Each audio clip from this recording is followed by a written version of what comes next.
Hello everyone, how are you doing? I hope that you are not boring with the lectures, but I think as we are moving into the more or we are diving deeper into the aerosol chemistry business, you might, if you are not have studied little bit of chemistry, it will be little bit difficult, but I think that you can still do a lot of things and try to correlate what we have taught, try to study some of the papers.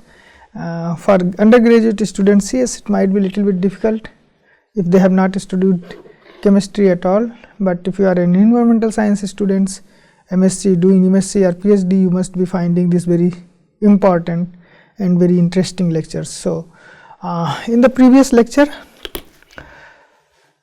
we covered primary carbonaceous aerosols, secondary carbonaceous aerosols or secondary organic aerosol, and we have completed those very important tasks. Kindly note that there are so many confusing terminologies that are there in the carbonaceous aerosols, so you should be very careful and you should always keep on reading, probably make your note itself that how you can understand things. I think I have given a very fair concepts, so it should not be a big issue, but I still suggest that you should read and try to read more and more papers. Okay. So, in these lectures, what I am going to do, I am going to discuss or give you little bit idea about secondary inorganic aerosols. Don't be panic, because it will not be very much kind of chemistry. Of course, there will be, but I will try to make it very simple. I am not going to talk about the reaction constants or the photochemistry actual that is happening in the atmosphere. So, please do not worry about that, just be attentive in the class and keep reading something and make your concept of this.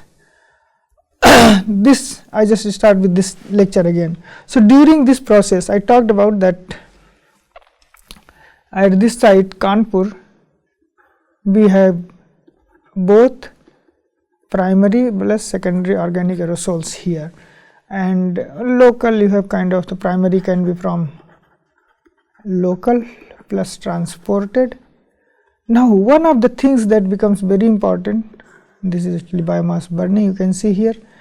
One of the things that becomes very important, and I did not discuss during the course of our study, what we found that some of the species were very significantly higher during the night time.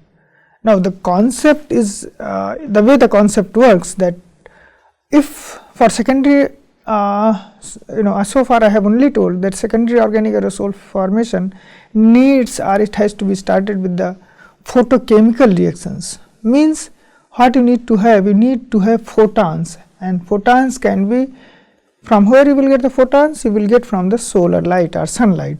So, if the sunlight is not there, the photochemical reactions will not start. So, in principle, because the source of sunlight or the photochemical reactions to happen is in the day is the sun, and in principle if you do not have those photons, I means when sun is not there, this means we are talking about in the night time. So, in the night time photochemical reactions will not take place, photochemical oxidation will not take place, but so this means there will be very less secondary organic aerosol formation. But if you just see when we did the study, we were little surprised that some of the species, for example nitrate, was particularly very significant during night time.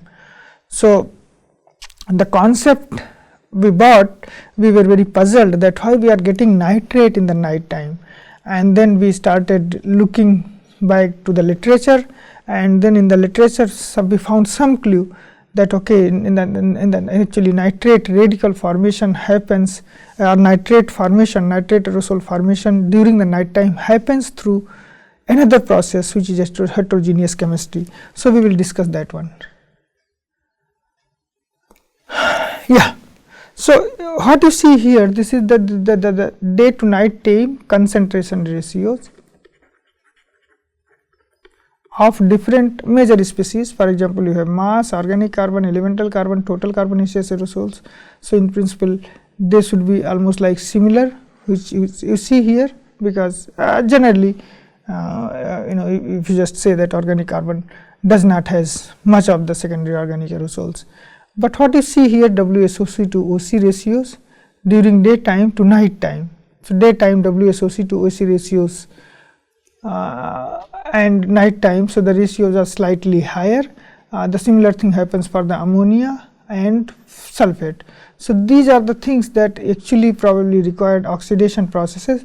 They require sunlight, not ammonia actually, ammonium does not need that one. So, the ammonium reaction is just ammonia getting converted to ammonium by just proton from somewhere else, like you have water vapors or acids.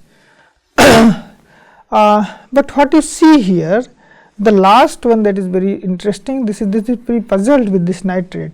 What you see, nitrate concentration, this nitrate concentration when you compare, usually most of the ratios were somewhere around day to night time ratios, they were 0.6 to 0.8, okay, or 0.9. Sulfate was actually mostly sulfate and SOC, WSOC, they are most daytime production. So, the daytime secondary aerosol formation production is more. So, when we were doing this one, we found that nitrate concentrations is really very low in the daytime, and in the night time the concentration was about factor of 5 higher during night time. This we were surprised actually, because most of the species that we measured, they were getting very kind of peculiar phenomena, daytime higher, but nitrate was very higher. So, this actually when we discovered that this nitrate radical formation or secondary formation of these nitrates happens through hydrolysis of N2O5 via heterogeneous reactions. Now, this means somewhere in the night time this N2O5 has to be produced, and this N2O5 reactions does not happen in the homogeneous reactions, means this is in the gaseous phase. So, it is not a gas phase reaction, it is actually need a heterogeneous reactions. So, surface is needed somewhere, or kind of solid surface are needed. So, it will need some solid surface for the reaction to happen, and we will come to the sorry, just excuse me. We need kind of solid surface on which the reaction can take place. Not only that, this is the paper that we published in Atmospheric Environment. I was talking about that one. That part of that I talked about the secondary organic aerosol. The other part of this paper was on the secondary inorganic aerosol formation. Then we had another paper in which we studied during the clear days and haze days. So, we studied these two compositions, that what happens to the secondary inorganic aerosol formation during the haze days versus clear days. And then again this was very puzzling, that we found that secondary inorganic aerosol formation almost like all the three, ammonium nitrate and sulfate, so 2 to 4 fold increase during the haze events. So, if you just talk about the during clear days, the concentration during the haze period, they were actually factor of 2 to 3 higher, and this was published in actually next year in Aerosol Air Quality Research, this journal. And what you see here, we took data from 2 locations, one was Hisar, and then other was Allahabad, and you see the ratios here. This is actually fog, and not only that, we did actually this is actually fog to clear day, and this is haze. So, definition of fog and haze are given in this paper, which is actually done based on the visibility. So, during the hazy days, the visibility will be lower compared to the clear days, whereas when you have foggy days, the visibility will be the lowest. So, you can just based on the visibility, there are still lots of confusion and kind of in the kind of different terminology or different way they have been defined. So, one of the way is actually like visibility, although some of the times it does not fit in everything, but yeah, for the sake of kind of understanding, we just use this terminology. So, what you see during the fog, almost like during the fog as well as, so this is actually like a reaction for the fog chemistry, this is the fog. So, what you see here, these three species you don't see much increase here, they are almost like constant, but when you see the ratio like secondary inorganic aerosol, ammonium nitrate and sulphate, they were almost like both the cases, in the whether you have actually haze or you have fog, the ratios were elevated compared to those of the primary aerosols, or kind of little bit of secondary organic aerosol as well, if you talk about the SOC, WSOC. But then these ratios were, when we found this one, we again started looking that how the process and how the chemistry can be different, and we there explained different way or formation mechanisms. So, this is the formation mechanisms actually. So, when the reactions happens, so I'm just be careful that I'm actually only discussing mostly now on the on gas phase chemistry. So, when the reaction happens or when the emission happens, you get SO2 and NO2 in the atmosphere, apart from the volatile organic compounds that I was talking about from the, and which give rise to the secondary aerosol. The second thing that we get here is actually like NOx, and then we get actually SO2. So, this actually NO2 reaction is very important. NO2 to nitrate reaction happens mostly via the heterogeneous reactions, and NO2 to NH4 or this NH3 to NH4, this happens to the kind of what you call gas phase partitioning. And similarly SO2 formation mechanism is very different. This reaction happens due to the H2O2 oxidation, and it is actually in the presence of the catalyst, okay, metal initiated catalyst.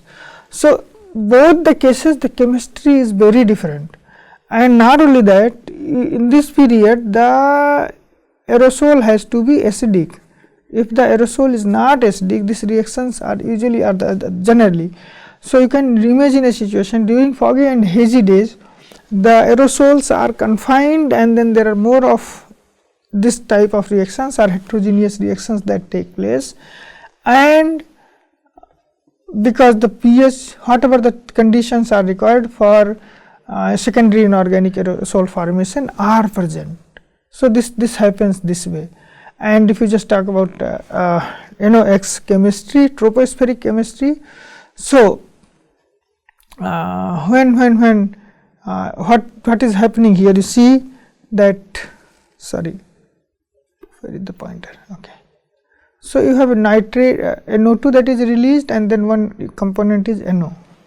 There are the two very important components that are actually released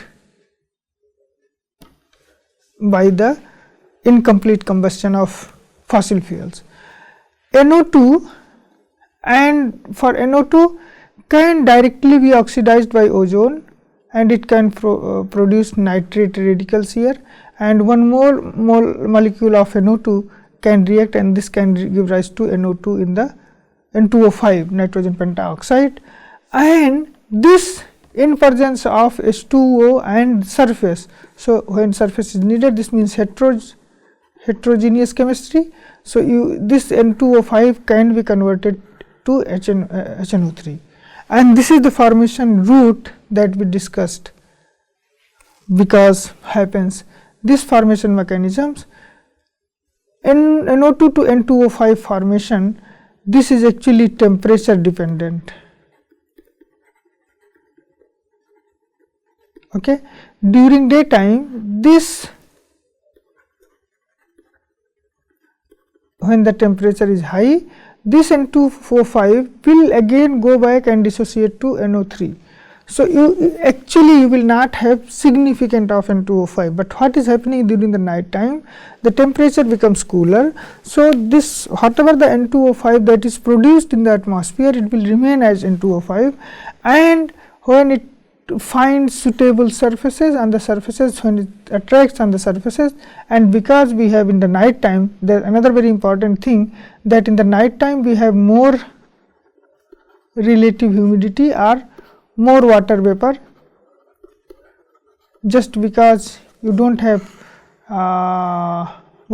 you have water molecule are there in the atmosphere, but during daytime they might be actually evaporated, but here the evaporation is less. So, you have more water vapor and you have surface, of course, because from the emissions as well are pre-existing aerosols that are already there in the atmosphere, those emissions are there. So, that can be contributing to the night time N2O5 formation driven photochemistry, chemistry of nitrate aerosol. So, this happens to this one, whereas in the most of the time during the daytime, this N2O5 that is there, this is directly converted to in the daytime you have more OH radical, and kindly remember again that this OH radical is also very much important for the SOA. So, part of OH radical is used to form this nitric acid in the kind of vapor phase or gas phase, and then it gets in the when there is actually pre-existing aerosols, it gets converted or it gets partitioned into the aerosol and becomes nitrate aerosol. So, this is really very important, because if you do not have these reactions, so in the night time, because you need N2O5 and in the daytime N2O5 formation is not possible, the formation pathway like this happens for the nitrate radicals. You can also remember this one, in the daytime NO, and actually you have kind of an alkane radicals here RO2, they actually can be converting this, they can oxidize NO to NO2 directly. One oxygen is added here, NO2 is formed, and then you have actually one RO, okay, radical is left. This NO2 in presence of SNU are sunlight, and this are other way also, this NO radicals with triplet oxygen in the state oxygen one reactive oxygen that is produced by the ozone radicals, this singlet carbon, this oxygen radical reactive oxygen that is there, oxygen atom that is there with the radical oxygen radical, this can react with the oxygen to form ozone, and this actually can give rise to the formation of the ozone radicals, formation of tropospheric ozone. So, this reaction is not only important, there are three things that are very important here. One is nitrate formation of nitrate formation during the daytime by oxidation of NO2 radicals via OH radicals in the daytime, conversion of NO2 to N2O5, and then formation of HNO3 which get partitioned into aerosols through the heterogeneous phase reactions. This becomes very important. The third chemistry that is important is actually the production of tropospheric ozone, and which happens by the, so you need to, in order to initiate these reactions, you need to have NO2 radicals or NOx species that are there, and ozone in the troposphere, we know that tropospheric ozone is very important. It's actually kind of we call it bad ozone, because this ozone can react with the other kind of other reactive species that are present in the atmosphere. It can oxidize them, and this can deteriorate the air quality. So, this tropospheric ozone is not considered to be very good, and then at the same time for the plant species, if the ozone concentration or tropospheric ozone concentration is high, this tropospheric ozone can again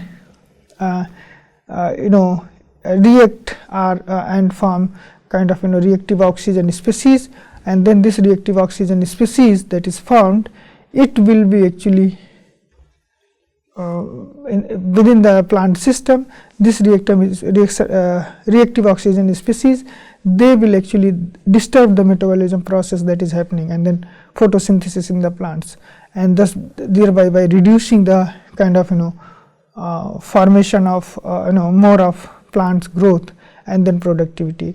So this is very important. Therefore NOx tropospheric chemistry is really very important, especially for the air quality as well as for the plants and other species. So daytime and nighttime chemistry, if you just see the difference between them, these are the two major pathways for removal of NOx from the atmosphere. Nitrate radical is unstable in the daytime and it dissociates back to NO2, and then I talked about the N2O5. So a nitrate radical that is actually formed, where is this radical that is formed, this will dissociate back here, and therefore you don't have much of this, will left with the NO2. So again you don't have this much of the N2O5 formation, and then in the night time you have kind of more of heterogeneous hydrolysis of N2O5, and this heterogeneous hydrolysis of N2O5 give rise to the production of HNO3 in the gaseous or vapor form, and then which is actually converted to the nitrate aerosols. So I just gave in the photochemistry what are the factors, and then I just gave little bit brief idea about the aerosol pH is very important. There are 3-4 important things: relative humidity, pH, and sources of in the concentration. So if you see here, there are different ideas that are given, that what are the influencing factor, and then their percentage contribution is also given here. And this secondary inorganic aerosol formation can actually promote PM2.5 pollution. So if you see here, I think I'm not able to read this influencing factors, which one is for which one, yeah, I think something is missing here. So if you see here, these different colors were actually, it is there on the. So if you just see the reaction probabilities, the pH is almost like contributes about 10%. So 10% of the secondary inorganic aerosol production is influenced by the kind of pH itself. Then next one is actually like you have relative humidity, which contributes about 15%, and similarly is the temperature. So temperature and relative humidity, they almost contributes 15% each. Then ozone is very important, and it contributes about 10% again. Okay. Then ammonia, the ammonia is somewhere around 12 to 15% in between. The concentration of NO2 and SO2, they are nearly about 25%, because these are the actually precursor gases. So obviously you can see, if you just make a top 5 list here. So the first thing is actually the concentration of SO2 and NO2. Then second things becomes like your relative humidity. We talk about the role of your relative humidity. Third thing is actually like temperature, which is very thermodynamically controlled. These reactions are very thermodynamically controlled. So during the daytime, this part of this can be actually evaporated and can be converted again to the other species. So these are the things that we needs to, and these are, and the third, and then if you just want to add the fourth, almost like others, in the fourth form you can just see others, which includes ozone. Then you have NH3 concentration as well, and I did not talk here something about the, because non-methane volatile organic hydrocarbons. Okay,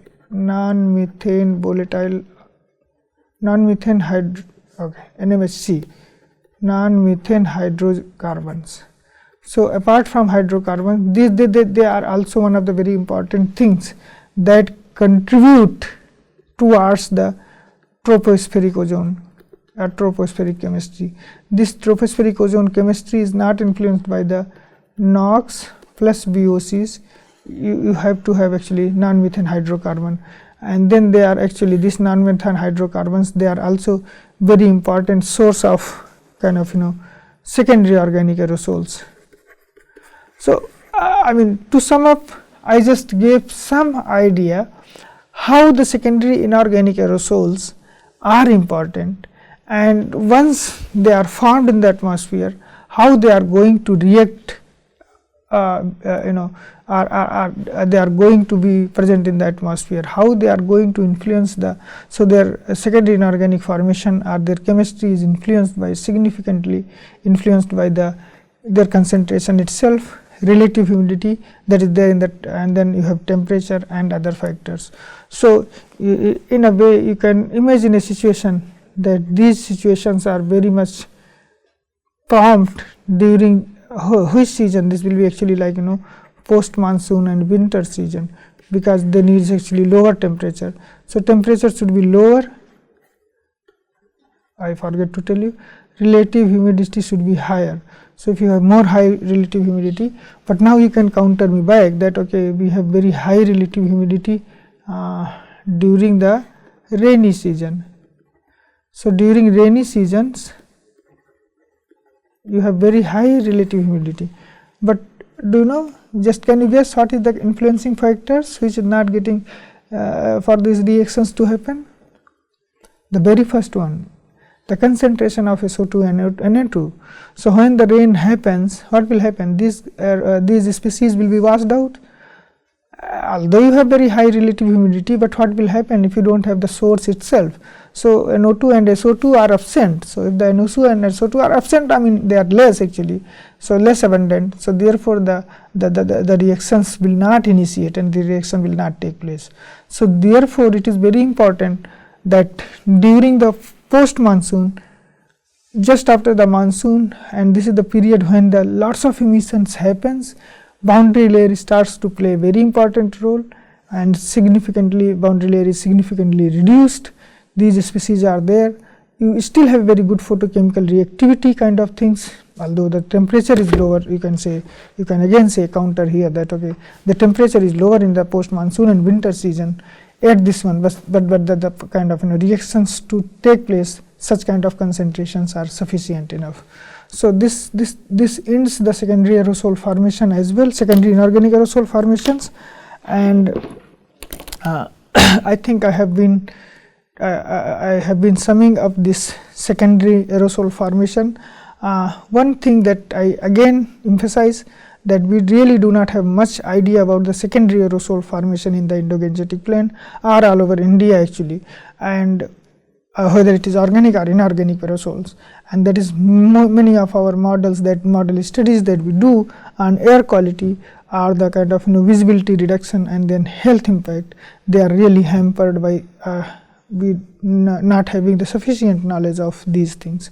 So yes, they are really very important and they should be studied. So if you are a kind of future, if you are planning to do some kind of research on aerosol chemistry or tropospheric chemistry, especially related to secondary inorganic and organic aerosols, you must consider these things and you should take up this challenge and do a good quality research.